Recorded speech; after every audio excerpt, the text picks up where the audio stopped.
ఆదిలాబాద్ జిల్లా సీతగొందిలో మావల ఎస్ఐ పురుషోత్తంపై దాడి జరిగింది. పోలింగ్ కేంద్రం దగ్గర గుమిగూడిన ప్రజలను చెదరగొడుతుండగా ఈ ఘటన జరిగింది. దాడిలో గాయపడ్డ ఎస్ఐ పురుషోత్తంను హాస్పిటల్ కి తరలించారు తోటి పోలీసులు. రైట్, మరింత సమాచారం అంజయ్య అందిస్తారు. అంజయ్య, ఆదిలాబాద్ జిల్లాలో పోలీసులపై గ్రామస్తుల దాడిపైన అప్డేట్స్ ఏంటి?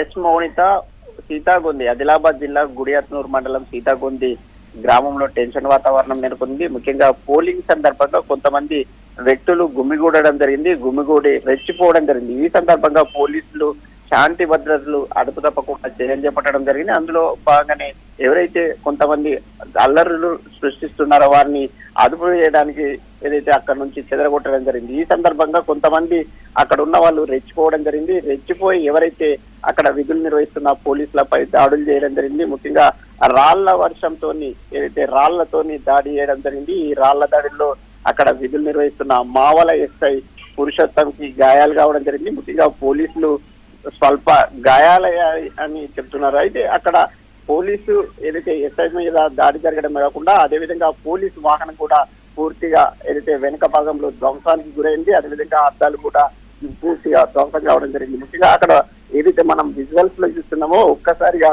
ఒక గుంపుగా కదిలి రావడం, అదేవిధంగా ఒక్కసారిగా పోలీసులపై దాడి చేయడం, ఆ తర్వాత పోలీసులు కూడా అక్కడి నుంచి కొంత తప్పించుకోవడానికి ప్రయత్నాలు చేసినప్పుడు కూడా ఒక్కసారిగా ఎవరైతే గ్రామస్తులు రాళ్లతో రావడంతో అక్కడ తీవ్రమైన ఉద్రిక్త వాతావరణం నెలకొంది. అదేవిధంగా ఎవరైతే గాయపడ్డ ఎస్ఐని స్వల్ప గాయాలు కావడంతో ప్రాథమిక చికిత్స అందించడం జరిగింది. అయితే ఎవరైతే దాడి చేశారో దాడి చేసిన వారిని పట్టుకోవడానికి ఇప్పటికే పోలీసులు అన్వేషణ చేపట్టడం జరిగింది. అదేవిధంగా వారిని పట్టుకొని కూడా కేసులు నమోదు చేస్తామని పోలీసులు చెప్తున్నారు. మౌలిక